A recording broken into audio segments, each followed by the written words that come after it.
परिस्थिती गरीब असली तरी मनगटात आणि मेंदूत जिद्द असेल तर आभाळाला गवसणी घालता येते. हे अर्धापूर तालुक्यातील पारडी मक्ता येथील करण तुकाराम गायकवाड या तरुणाने सिद्ध करून दाखवले आहे.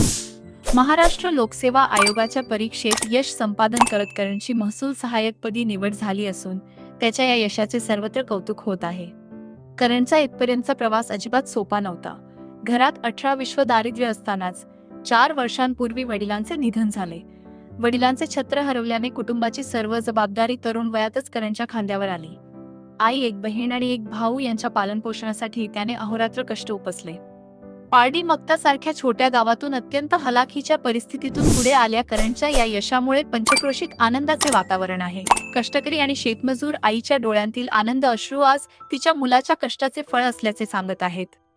एकमत डिजिटल परिवारातर्फे या जिद्दी, मेहनती आणि संयमी भावी प्रशासकीय अधिकाऱ्याला पुढील वाटचालीस मनस्वी शुभेच्छा. नमस्कार सर. माझं नाव करण तुकाराम गायकवाड. मी म्हणजे महाराष्ट्र लोकसेवा आयोगामार्फत घेण्यात येणाऱ्या MPSC महसूल सहाय्यक पदासाठी माझी निवड झाली सर. म्हणजे मी 2024चा रिझल्ट होता सर. 2023ला मी पहिली परीक्षा दिली होती. 2022ला माझं ग्रॅज्युएशन कंप्लीट झालं. त्यानंतर 2023ला पहिली परीक्षा दिली. 2023ला पहिली परीक्षा दिल्याच्या नंतर मी पहिल्याच प्रयत्नात पूर्व उत्तीर्ण झालो आणि मुख्य परीक्षेला क्वालिफाय झालो सर. तर मुख्य परीक्षेला माझा म्हणजे मुख्य परीक्षेला मी पोस्ट पासून बऱ्याच मार्कांना राहून गेलो सर. म्हणजे जवळपास 13-14 मार्कांना राहून गेलो सर. त्याच्यानंतर मी त्याच्यानंतर 2024ला माझी हे दिली सर. 2024ला ग्रुप सी ची पेपर दिला, दुसऱ्या अटेंड मध्ये माझा महसूल सहाय्यक पदावर निवड झाली सर. आता पण मी 2025च्या मुख्य परीक्षेला आहे सर.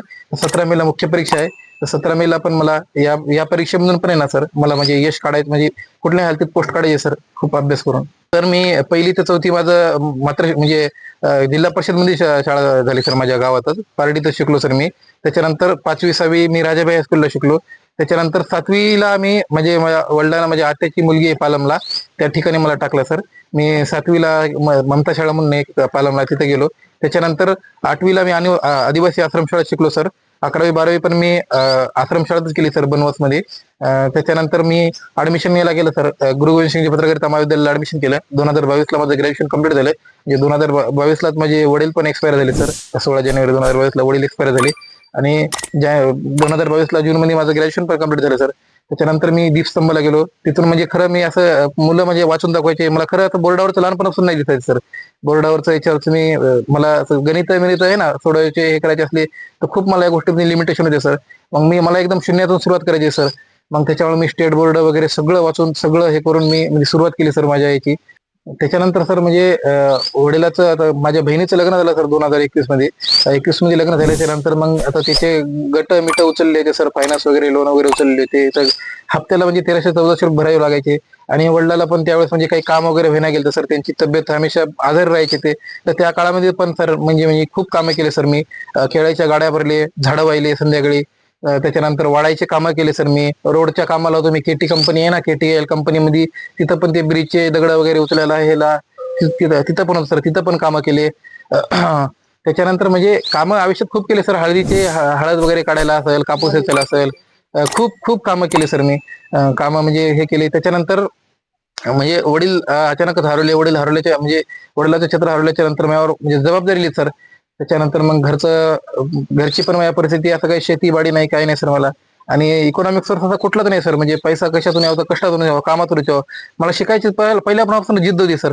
म्हणजे मला खरंच काहीतरी बनायचं होतं. त्याच्यामुळे मला घरची परिस्थिती चांगली नसल्यामुळे मला काही शिकता आलं नाही सर. त्याच्यामुळे मी कामं धंदे वगैरे खूप केले sir.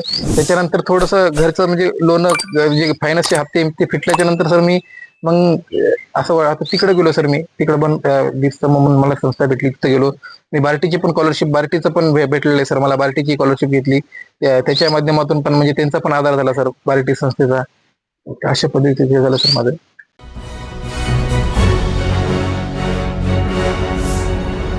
Thanks for watching Ekmat Digital.